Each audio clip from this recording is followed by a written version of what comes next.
dying on your own terms. France has just approved a law that will give terminally ill patients the right to die.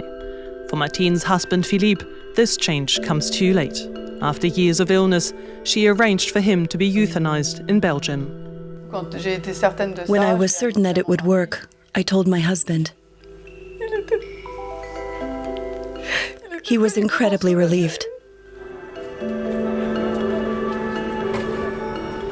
This is a law that will make it easier to kill another person, simply for reasons of convenience. So will this new law bring people more freedom at the end of life? Or does it carry too many risks?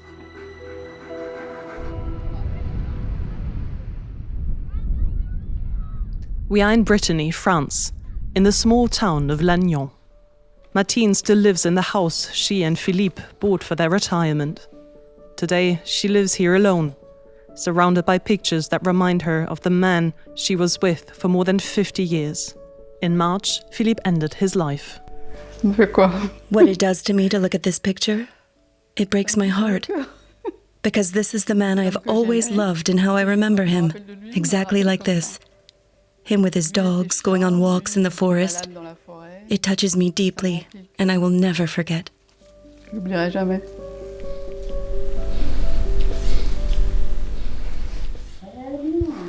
In 2015, Philippe was diagnosed with brain cancer at the age of 59. Martine, who had known him as an active and sporty man, saw his condition deteriorate year after year. Eventually, he depended on Martine and several nurses to get through the day. The day he realized that he would never walk again, he told me he did not want to continue like this. I want to commit suicide, I want to die, he said. We did not have a gun at home, but if we had, I would have given it to him. With no legal option in France, Martine began looking across the border. After a long search, she found an organization which helps foreign patients request euthanasia in Belgium. She described Philippe's condition not long after the call came. Regarding your husband, there is no problem, they told me. He can come to Belgium. So when I was certain of that, I told my husband. He was incredibly relieved. And he thanked me.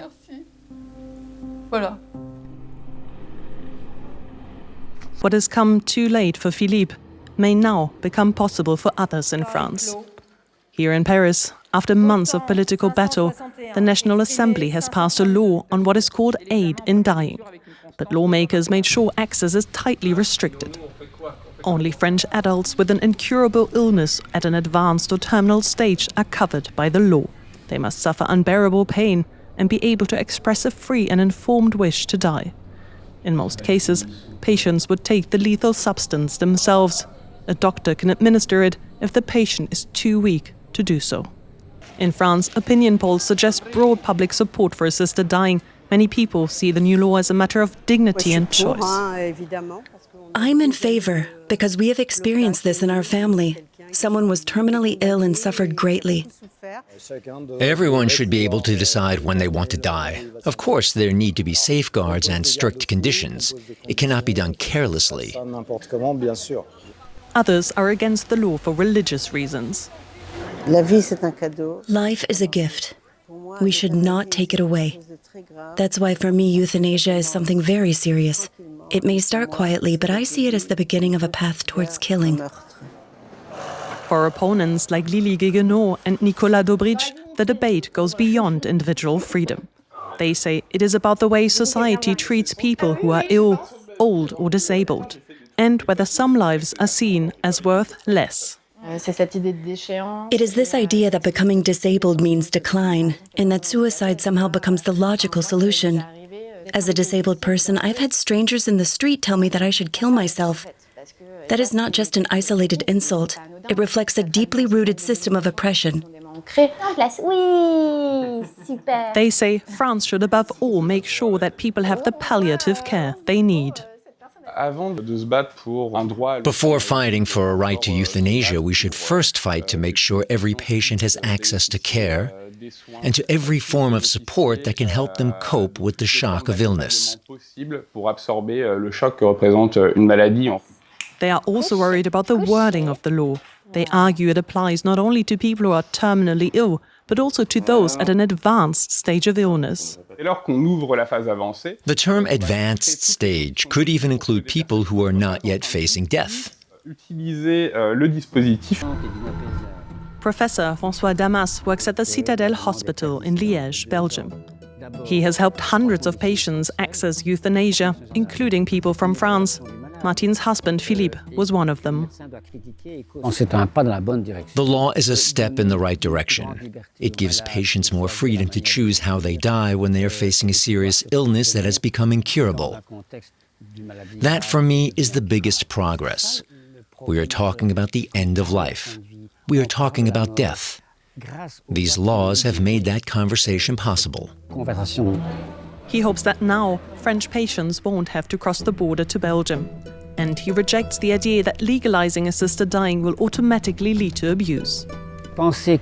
Thinking that there is an inevitable slippery slope where euthanasia becomes normalized and carried out carelessly, that is simply not true. Because the decision belongs to the patient surrounded by their family. That is a real barrier, and there are major safeguards. Back in Lannion, Martine and her family want to keep the memories of Philippe alive. Thankful for the time they had, right up to their very last moment together in the hospital room in Belgium. We should not judge how other people face suffering at the end of life. Some people want to keep going until the end, even through extremely painful experiences. I have deep respect for that. But others cannot bear that suffering. They should have the right to choose when to go. Martine says helping Philippe was one of the hardest things she's ever lived through. But she believes he should not have had to leave his own country to make that choice.